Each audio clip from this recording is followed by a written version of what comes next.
दोस्तों, एक कहानी है कमलेश की, जो दिल्ली का रहने वाला है। कमलेश बचपन से ही धार्मिक प्रवृत्ति का था, इसलिए वो हमेशा से पूजा पाठ किया करता था। लेकिन फिर भी कमलेश ने अपने कई घर के सदस्यों को किसी ना किसी दुर्घटना में खो दिया। इनफैक्ट इनकी जो माँ थी वो तो तीरथ पर भगवान के दर्शन करने गई थी और उस दौरान बादल फटने की वजह से वो मृत्यु को प्राप्त हो गई थी। दोस्तों, ये कहानी दरअसल कमलेश की नहीं है, ये कहानी हम में से कई लोगों की है जो बचपन से ही पूजा पाठ करते हैं, धार्मिक प्रवृत्ति के होते हैं और तीरथ पर भगवान या माता के दर्शन करने के लिए जाते हैं। लेकिन फिर भी अक्सर हमें इसके बदले केवल दुख मिलता है। दोस्तों, हाल ही में ऐसा ही कुछ हुआ है। वैष्णो देवी मंदिर जो कि जम्मू कश्मीर में है, वहाँ पर दर्शन करने गए इस श्रद्धालु के परिवार के साथ भी बिल्कुल ऐसी घटना घटी जो बेहद दुखद है। वैसे तो इस हालत में नहीं है कि इनसे हम पूछ सके कि आप कैसा फील कर रहे हैं, आपको कैसा लग रहा है, लेकिन फिर भी आपको सुनाते हैं कि आज देवी के बारे में इनका क्या कहना है।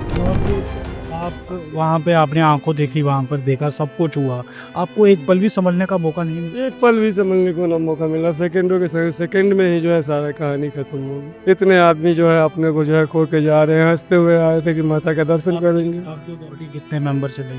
6 मेंबर चले गए हैं। कौन कौन है? एक मेरी लड़की तानिया है, ये उम्र में 14 साल। एक मेरी जो है छोटी वाली साली का लड़की है दीपांशी, उसका जो है 10 साल उम्र है।